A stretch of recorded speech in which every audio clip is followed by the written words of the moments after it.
Hey everybody, thanks for joining us here on 9 News Plus on this April the 27th, which, and I'll get into this in a couple minutes time, is to me the most interesting date on average on the Denver weather calendar. I'll explain why here in a couple minutes time, but the weather today could actually be a little bit interesting, especially this afternoon and early this evening, because we have the chance for a few showers and thunderstorms, but most of those will mostly stay off to our south and our east. Meantime, here in Denver right now, we're looking at a lot of high-level cloud cover. That is due to a departing system. The main storm system is still kind of off to our south and west, and I'll show you that on satellite radar in just a second. Now, those clouds have limited those temperatures for now. A lot of 60s and 70s on the eastern plains, 50s and 60s in the mountains. I think our highs today will probably stay in the low to mid 70s just because of all that cloud cover, so we'll have to keep an eye on that. But the other thing to keep an eye for is this number, our dew points. That's the measure of the amount of moisture that you've got in the atmosphere. The higher the number this is, the more moisture that there is to work with. And when you talk about dew points, the teens and low 20s, that means it's pretty dry. And unfortunately, that does limit those chances for a lot of that moisture to really reach us here in Denver. We obviously desperately need the rain, but unfortunately with dew points in the teens and 20s, I think it's going to be a little tough to get some of those showers and storms to actually, well, lead to some of that beneficial rain that we so desperately want and need. That said, there's a look at that storm system. It's leading to a few lightning strikes out in the San Luis Valley, Alamosa on north into the Wet Mountains, seeing some high elevation snows. You get to 9,000 feet or above. You are seeing some wet snow. Again, the San Luis Valley, it's mainly rain for you, and a few lightning strikes popping on up west of Gunnison on up into the West Elks, and some of that rain and some of that energy will move its way into the Front Range in eastern Colorado over the course of the next 3 to 4 hours or so, and that could lead to a few isolated storms later on this afternoon and early this evening. Best chance for a storm, and I'll show you this in more detail in the Denver area in just a second. Best chance for those showers and storms will be from the Palmer Divide on south. So really kind of Castle Rock, Elizabeth, Kiowa on south. That's where you're going to have the best chance at seeing a shower or storm this afternoon. Denver area, I think we do have the chance for kind of a little bit of light rain, but I think most of the rain will actually evaporate before it hits the ground because of the lack of moisture in the air. I was showing you those dew points.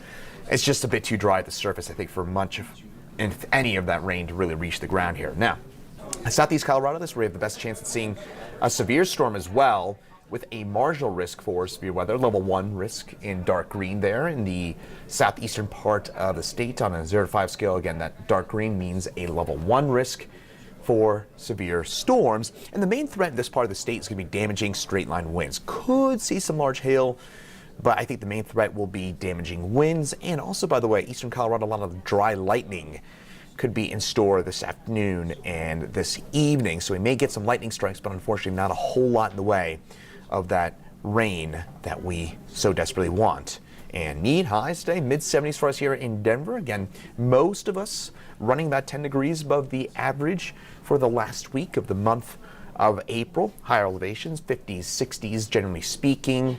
Barthute Pass up there, 11,000 plus feet, 40 degrees for a high today. Now those winds, a little bit on the calm side for now, but these winds will kick on up. Notice Alamosa, 33-mile-an-hour wind gust.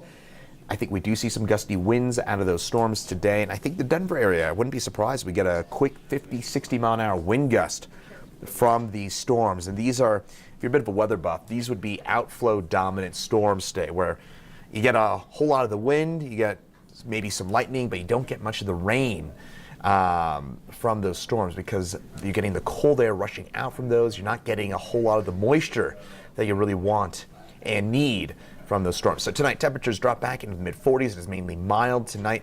Sunset 7:49, by the way. Late next week, 8 p.m. sunsets return for the summer. How about that? Yep, we're all happy about that one. Danielle Grant is happy about that as well. 30s and 40s for us into the mountains for those lows tonight. 40s, some low 50s along the eastern plains, so above average low temperatures tonight. Tomorrow, I do think we get some sun in the picture, but I think we're going to end up seeing quite a bit of cloud cover, unfortunately, for the day tomorrow. And those winds, especially in southern Colorado, do start to pick up a little bit. So for friends from Colorado Springs on south, especially Highway 50 on south, or Hunt on south, that's where you'll see the best chance at seeing some of those stronger winds. I know we're all done with it. I think Denver area winds stay pretty light for your day tomorrow, but it is a mainly cloudy day because we're in between two storm systems tomorrow. So I think that means we stay dry, but we end up with more cloud cover than anything else. Friday, there's a chance for a few more showers, especially north and east of Denver. Friday afternoon, Friday evening, a few rumbles of thunder as well, which means I'm sure Corey Reppenhagen will be happy about that. And then as we enter the weekend, 60s and 70s return for us. And then early next week, you have to keep an eye on a storm system that may return, bring us some rain and maybe a few rumbles of thunder mid next week. I mean, fingers crossed here, folks. We are desperately needing moisture. If we don't get any rain today or Friday, it will end as our driest April on record here in Denver, and it will certainly end as our first snowless April in 20 years. We've only had 12 snowless Aprils on record, and this year will make it number 13. That is basically a guarantee at this point. All right, that's a little negative. Let's get to something slightly positive, which is why today is the most interesting weather day of the year in Denver. April the 27th happens to coincide, on average, as our last measurable snowfall date and our average first 80-degree day of the year. So how about that? On average, and of course averages are that, so of course it's hard to get both those things in the same day, but today, on average, we get our last measurable snowfall and our first 80-degree day of the year here in Denver. If that doesn't summarize Denver weather for you in a nutshell, I don't know what does. But April the 27th, tell your friends, tell your, I don't know, maybe a happy hour conversation. Maybe I'm too nerdy for that. But meantime, enjoy that fact. And hopefully today we do get some moisture in here. We do need it. There is the chance for hopefully at least more than a few raindrops. And the best chance, again, will be south and east of Denver. Palmer Divide on south and east.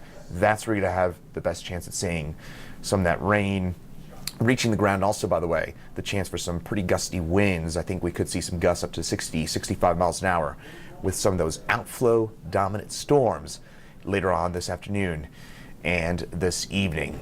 Meteorologist Danielle Grant will have more details coming up at 9 News at noon, and Chief Meteorologist Kathy Sabin is in at 4, 5, 6, 9, and 10 on the 9 News Family Networks. Meantime, I'm Meteorologist Chris Bianchi, and have a great rest of your Wednesday.